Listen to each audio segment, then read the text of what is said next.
Let's do some leaf rubbings. You'll need lots of leaves. You'll need some crayons. The kind that are like this with the three sides are the best, but you can of course use your regular crayons. Just take the paper off the outside and I'll show you how to do all of them. You need some leaves. The leaves with lots and lots of bumpy parts on them are the best. Do you see how they have veins? And this is the back, this is the front. So here's the back, and if you can feel all these bumpy lines, they work the best. If you try little ones like this, they will work as well, as long as you have bumpy things. This one looks like it has bumpy parts on it, the veins, but when you look closely, it's still smooth. So this one won't work as well. This one will work really well because it has very interesting sides on there.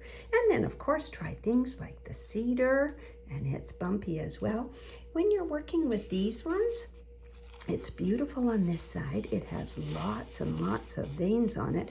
But this one, look, it has very nice coloring and lots of it, but it's too crumbly. So as soon as you try to work with it, it will fall apart. So don't use these kinds. Okay, let's get started.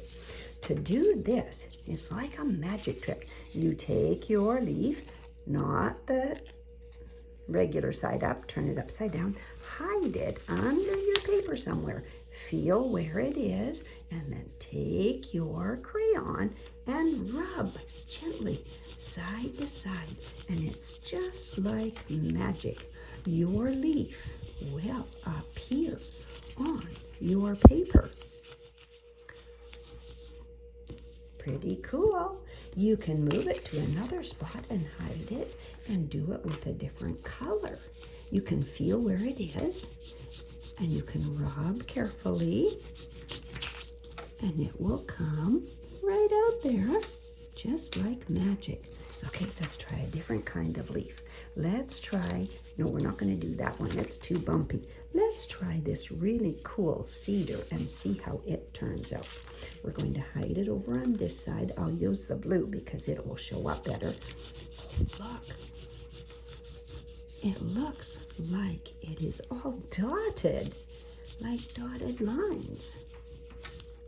It doesn't matter what color you do your leaf rubbings in, the darker ones are the best. Let's show you what the yellow looks like. Here's that really smooth one. We're going to pick it up here. You may not even be able to find it. Oh, look, what did we get? We got the vein from the inside and we got the outside. Can you even see that? It's yellow and it doesn't show up very well at all. All right, let's try one of these big ones. Now these ones are maples, and the smaller one has the stem attached and it's quite bumpy, so that would be difficult to do. This one is quite a bit bigger, so when you lie it down on your paper, it may not be so bumpy. So let's tuck this one underneath here.